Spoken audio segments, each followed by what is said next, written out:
देश में कोरोना संकट पर पीएम मोदी ने हाई लेवल मीटिंग की। ऑक्सीजन, दवाओं और दूसरी मेडिकल जरूरतों की समीक्षा की।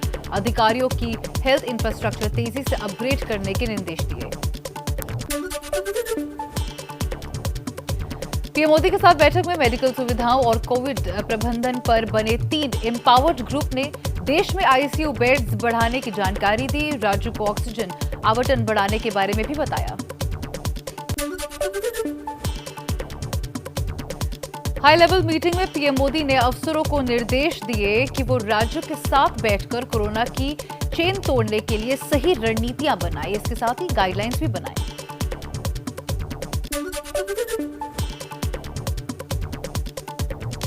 पीएम मोदी को अधिकारियों ने ऑक्सीजन एक्सप्रेस और वायुसेना की ओर से चलाए जा रहे ऑपरेशन की भी जानकारी दी। कैबिनेट और होम सेक्रेटरी के अलावा स्वास्थ्य सेवाओं से जुड़े कई बड़े अधिकारी इस बैठक में मौजूद थे।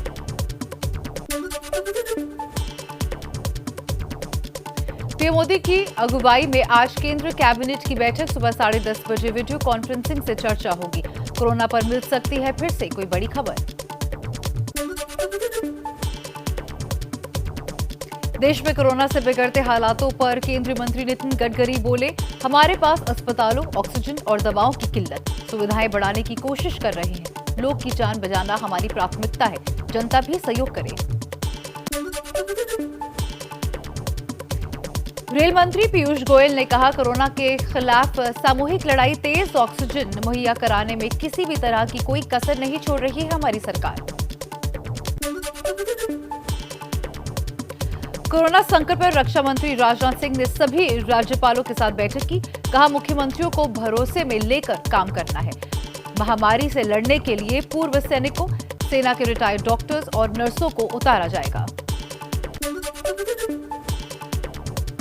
पूर्व सैनिकों के लिए बने ECHS पॉलिक्लिनिक में अस्थायी तौर पर कॉन्ट्रैक्ट बेसिस पर हो सकती है स्टाफ की नियुक्ति। कोरोना के बढ़ते मामलों को देखते हुए रक्षा मंत्री राजनाथ सिंह ने मंजूरी दी।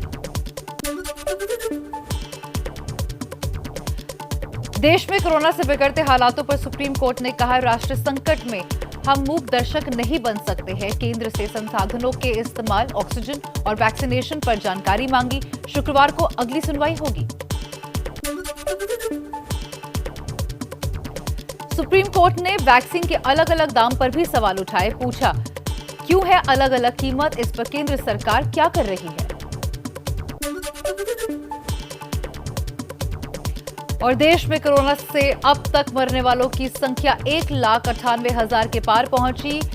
पिछले 6 दिनों से लगातार 6 लाख से ज्यादा नए केस मिल रहे हैं। हालांकि देश में संक्रमण दर 25 से घटकर 19% होने का दावा।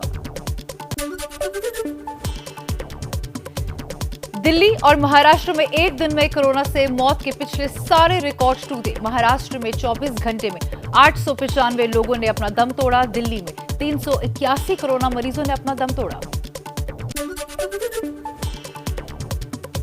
और दिल्ली में पिछले 24 घंटे में 24,149 नए कोरोना संक्रमित लोग मिले। 381 लोगों की मौत के साथ कुल एक्टिव केस बढ़कर 99,000 के पास पहुंचा। देश की राजधानी दिल्ली में बेकाबू कोरोना और ऑक्सीजन की किल्लत पर आज भी हाईकोर्ट में जारी रहेगी सुनवाई। केजरीवाल सरकार को ऑक्सीजन रिफिलर्स के स्टॉक और इसकी कमी से हुई मौतों का आंकड़ा बताना है। दिल्ली हाईकोर्ट ने कल केजरीवाल सरकार को लगाई थी कड़ी फटकार। कहा, सरकार का सिस्टम फेल हो चुका है। आपसे हालात नहीं संभल रहे तो हमें बता दें, हम केंद्र को सौंप देंगे जिम्मेदारी। दिल्ली सरकार को आज हाईकोर्ट में यह भी बताना होगा कि आखिर किसके कहने पर और क्यों जजों और स्टाफ के लिए अशोका होटल रिजर्व कराने दिया गया था। हाईकोर्ट की फटकार के बाद दिल्ली के डिप्टी सीएम मनीष सिसोदिया ने अशोका होटल का ऑर्डर रख दिया। सूत्रों के मुताबिक सीएम केजरीवाल, सिसोदिया और स्वास्थ्य मंत्री सत्येंद्र जैन को इस आदेश की नहीं थी जानकारी। आदेश किसने पास किया, इसकी अब जांच होगी।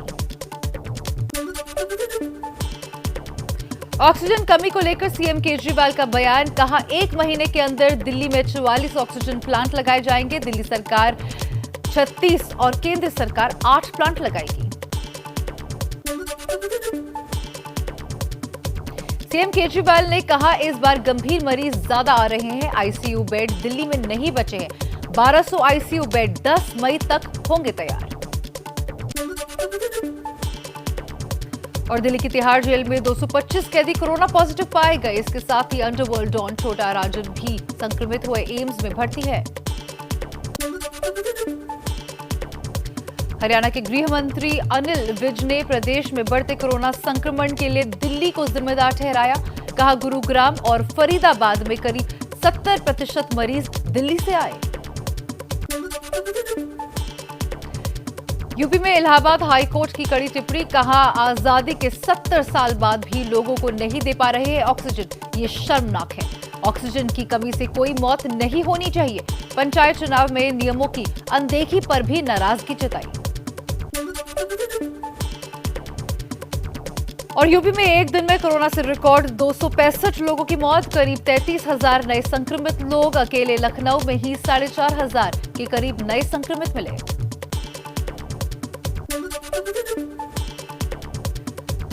कांग्रेस महासचिव प्रियंका गांधी ने सीएम योगी आदित्यनाथ को लिखी चिट्ठी। कहा यूपी में अस्पतालों में बेड, ऑक्सीजन, दवाइयों की कमी, जनता को मिले तत्काल राहत।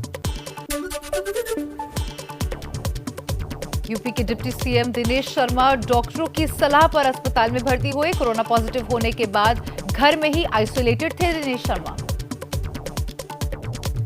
और देखिए लगातार कोरोना के आंकड़े किस कदर बढ़ रहे हैं, आपको तेज रफ्तार से बताते हैं।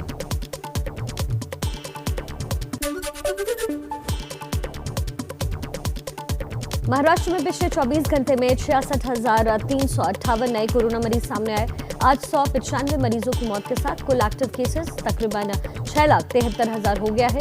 67,000 से भी ज्यादा लोग ठीक भी हुए।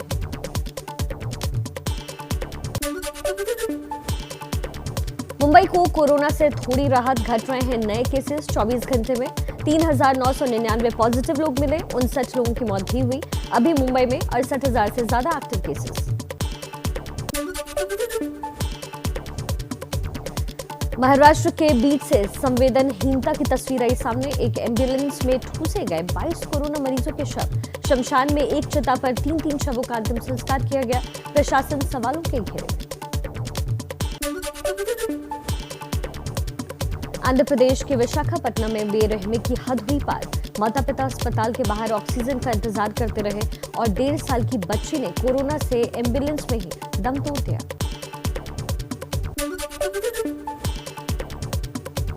गुजरात में बढ़ते संक्रमण को देखते हुए 9 और शहरों में आज से 5 मई तक नाइट कर्फ्यू। दूसरी पाबंदियों भी पहले से ज्यादा सख्त। जरूरी सेवाओं को छोड़कर बाजार, दुकानों समेत सब कुछ बंद रहेगा। 20 शहरों में पहले से जारी है नाइट कर्फ्यू।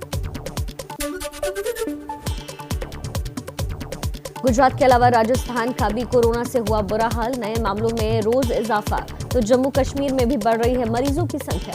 जम्मू कश्मीर में 24 घंटे में 3,000 से ज्यादा नए संक्रमित मिले। दक्षिण भारत में भी काबू से बाहर कोरोना। कर्नाटक में एक दिन में तकरीबन 32,000 नए केसेस मिल रहे हैं। 180 की जान भी गई है। केरल में 33,000 के करीब नए संक्रमित मिले और 32 लोगों ने दम भी तोड़ा। कर्नाटक में इस संक्रमण की चेन को तोड़ने के लिए बीती रात 9 बजे से 14 दिन के लिए लॉकडाउन जैसी सख्त पाबंदियां लागू कर दी गई हैं। जरूरी सेवाओं को छोड़कर बाकी सभी के लिए कड़े नियम। कर्नाटक के मंगलुरु में एक मंदिर में कोरोना नियमों की उड़ी धज्जियां। धार्मिक आयोजन में हजारों की भीड़ जुटी, नहीं दिखी कोई सामाजिक दूरी।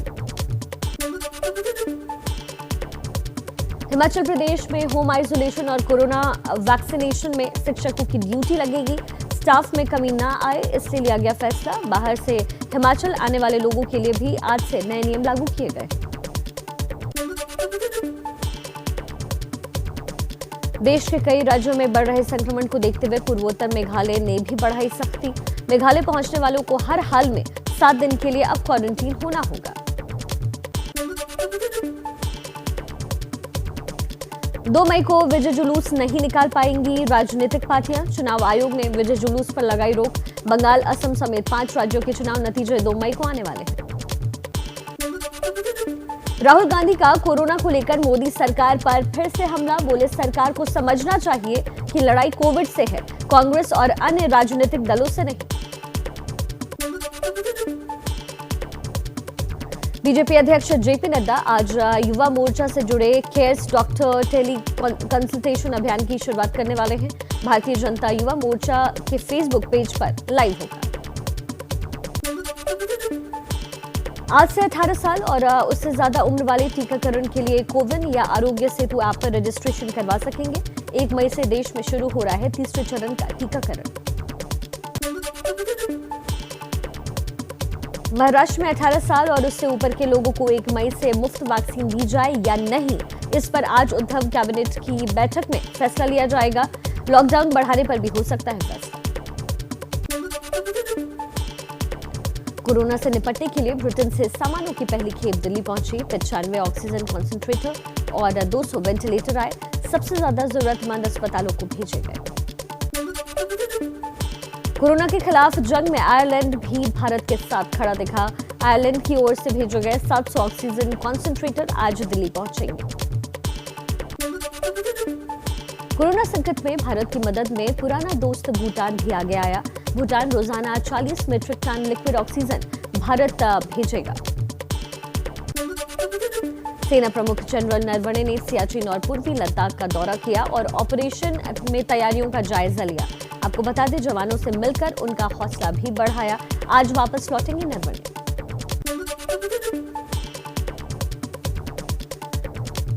महाराष्ट्र फोन टैपिंग मामले में आईपीएस रश्मि शुक्ला को आज मुंबई साइबर सेल ने पूछताछ के लिए बुलाया है। सुबह 11 बजे पेश होना है।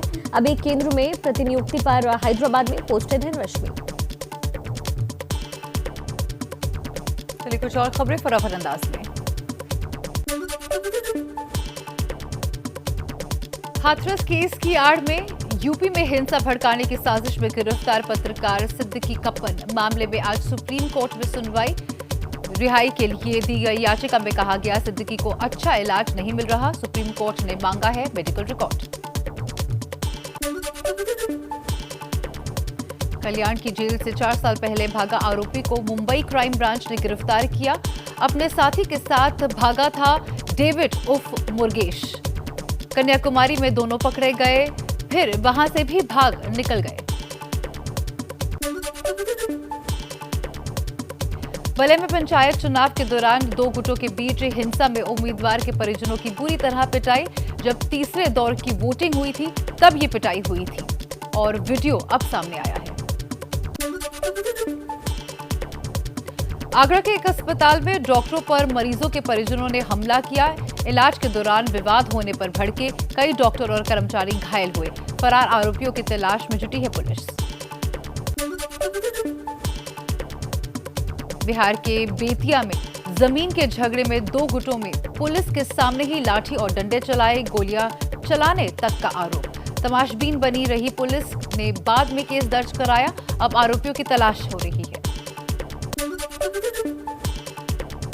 आईपीएल में कांटे के मुकाबले में बेंगलोर ने दिल्ली टीम को 1 रन से मात दी। जीत के हीरो बने एबी डिविलियर्स और जिन्होंने 75 रनों की नाबाद पारी खेली।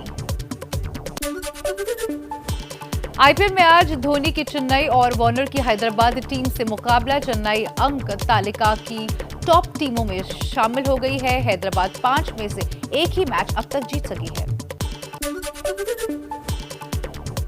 और अमेरिका के लॉस एंजलिस में लोगों पर अंधाधुंध गोलीबारी। 2 लोगों की मौत। गोलियां बरसाने वाले संदिग्ध हमलावर ने भी अपनी जान ले ली।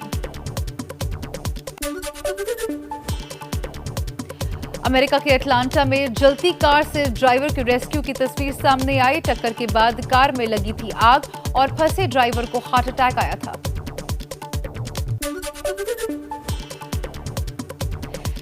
चीन में रेतीले तूफान का डरावना वाला वीडियो सामने आया है। आसमान में रेत और धूल का विशाल भवंडर खड़ा हुआ है, जिसने कई इलाकों को अपनी चपेट में ले लिया।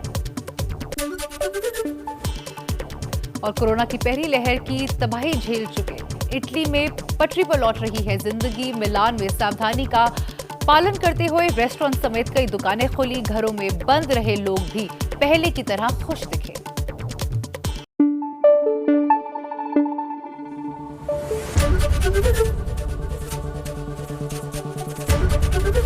एबीपी न्यूज आपको रखे आगे।